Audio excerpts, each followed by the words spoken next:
Good morning, Mr. Tito. This is my presentation about memory for prose from Psycholinguistic from meeting 7. Okay, and first let's get to know what memory is. Human beings are born with a complex, interrelated system for categorizing and storing every event experienced through life.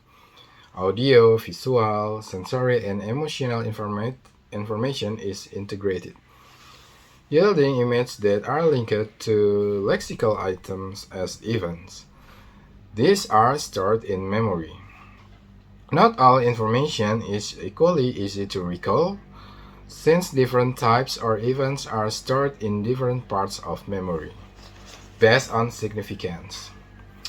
And the most current and widely accepted model of memory consists of three general stages: sensory, events that are experienced in real time; and short term, which holds a limited amount of information for a limited time period; and long term, which stores events and is composed of layers of levels based on the nature of the input. And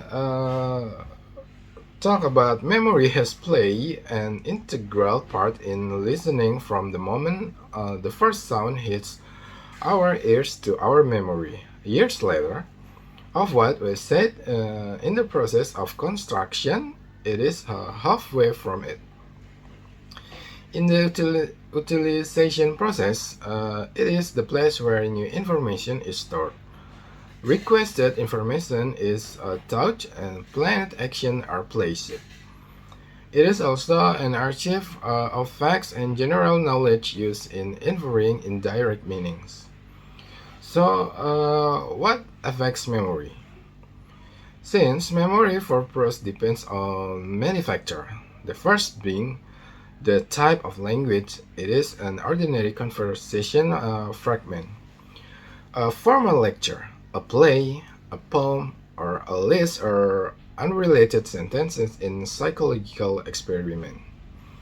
The second factor is input. Do we here is passively try to memorize it word for word, just listen to the gist of it, or just listen to the grammatical error?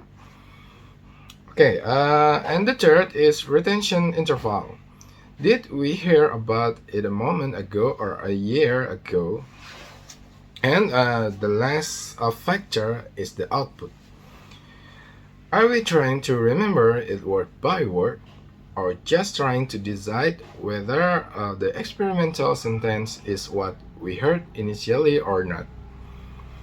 Okay, I love this factor effect, the content and accuracy of what we remember. For example, to say, I remember X, is to make one of three claims. For example, the statement, I remember that Ken told Julia come here, is a claim that Ken uttered the exact words come here. However, I remember that Ken told Julia to come here is a claim not about Ken's exact word, but about the intended interpretation or gist of his message.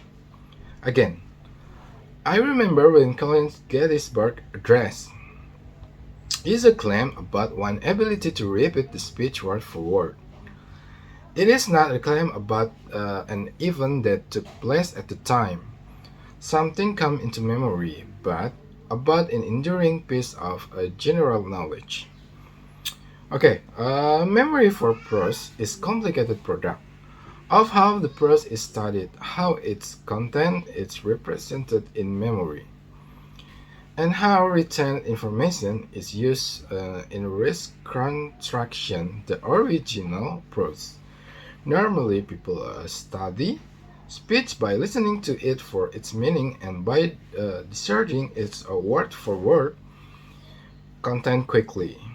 They try to identify the reference, draw inferences, get at indirect meanings, and in general build global representation of the situation being described.